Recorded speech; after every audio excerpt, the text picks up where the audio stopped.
And I have heard this from people. I have heard them say, you know what, we're not going to have AI in our school. We are going to shut down all those sites. We will block them. It's not going to have any part. I've heard teachers say, I will have nothing to do with AI. In my life, it's not going to be a part of it. Well, I hate to tell them, but as much as we think we can opt out of it, we cannot. AI is here and it is unavoidable.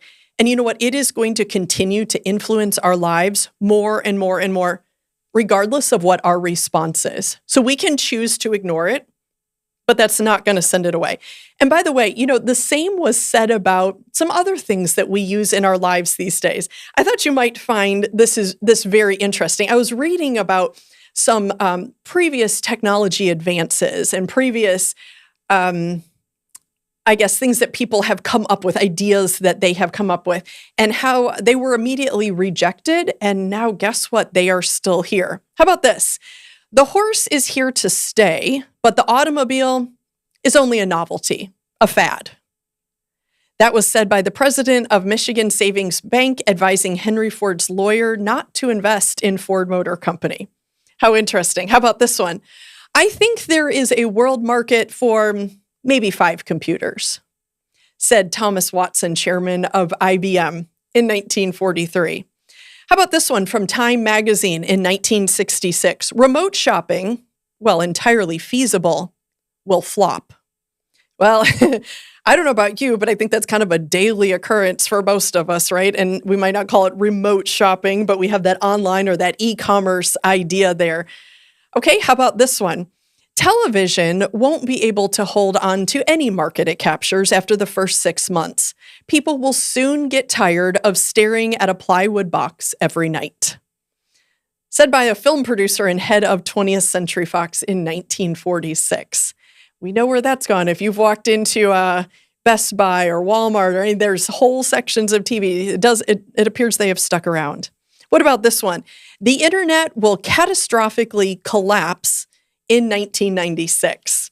Now, that's kind of an interesting statement there.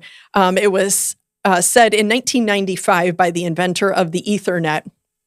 And from what I understand, he actually, in 1996, ate his words literally, like wrote them on a piece of paper, ripped them up, and ate them, because obviously that was proven to be wrong. What about one more here? From a mobile phone pioneer in 1981, cellular phones will absolutely not replace local wire systems. And now, how many local wire systems do we actually have? So, you know, in the past, in spite of some people's best efforts to ignore what was happening, to walk away from it, to say it will never happen, it's never going to go there, it did, and here we are. And you know what? AI is here, and now we have a choice.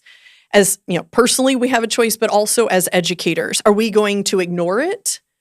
And with that ignoring, we're going to lose the benefit to ourselves, but also the opportunity to speak into it in the lives of our students. Again, we're teaching a generation now that doesn't know what it was like to not have technology with them at all times. You know, they have always had a phone with them. And now AI, they're not going to know anything different. Is anyone teaching them how to use these tools from a biblical worldview? Is anyone speaking into that? And, you know, if you say, well, I don't have time for that. You know, I have to get through all my lessons. I have so many things to cover. My class times are short enough as it is. And we think, you know, in error, that if we don't take the time for it, it's okay. It means it's kind of neutral. No, someone is going to speak into the lives of these students or into your own children. And if you're not speaking into it, who is? And generative AI is powerful. AI is powerful, you know, as an umbrella name, but then generative AI more specifically. And we get the opportunity. God has placed us right here, right now, to speak into the lives of these students. And we have that great opportunity.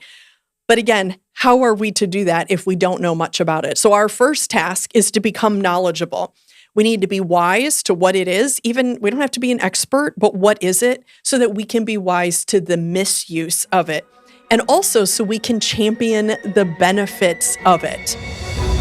Brought to you by BJU Press.